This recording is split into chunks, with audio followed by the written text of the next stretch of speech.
गोबर को कीमती बनाने के उद्देश्य से हमने गोबर की लकड़ियों का सर्वप्रथम काम चालू किया। गोबर की लकड़ी से इनकम तो हो ही रही थी, फिर हमने देखा और गोबर को कैसे यूज किया जाए। हमने फिर गोबर की मूर्ति बनाई।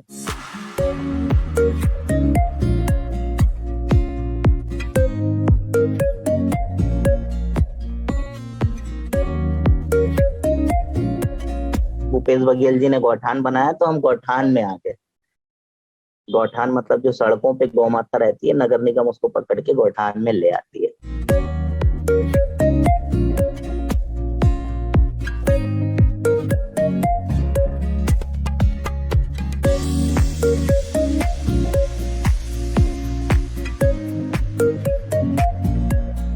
राखियां भी हम बनाते हैं राखी के त्योहार के लिए, और दिवाली में दिए भी बनाते हैं।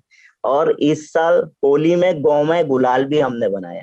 हम 400 रुपए में बेचते हैं भैया, क्योंकि एक चप्पल बनाने में 10 दिन की मेहनत लगती है। ब्रीफ केस की कीमत भैया वो हैंडल वगैरह लगा के 4,500 के आसपास बैठती है। तो हमारे दिए रहते हैं 2 से 3 रुपए के दिए थे। गोबर की जो ईंटें बना रहे हैं उसकी 7 रुपए के लगभग हमने कीमत रखी है। ईंटों को जो जिस फार्मूले से ईंटें बनती हैं उसी फार्मूले से ही वो चिपकती है। सीमेंट का उसमें जोड़ नहीं लगता है भैया। और एक आता है सहतूत का वृक्ष आता है, वो बहुत मजबूत और लचीली रहती है। इनकी छत रहेगी भैया, और वो 3 से 4 मंजिला ऊपर आप बना सकते हैं।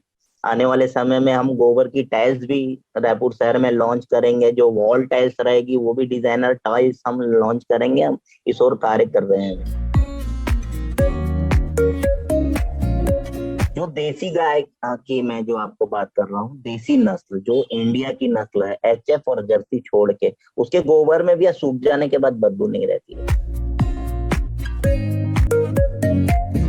वो पानी के संपर्क में अगर ना आए, उसको नमी ना मिले, तो उसको सालों साल अपन चला सकते हैं। उसका जो मतलब बेस है, गोबर के साथ में चूना बेस है उसमें।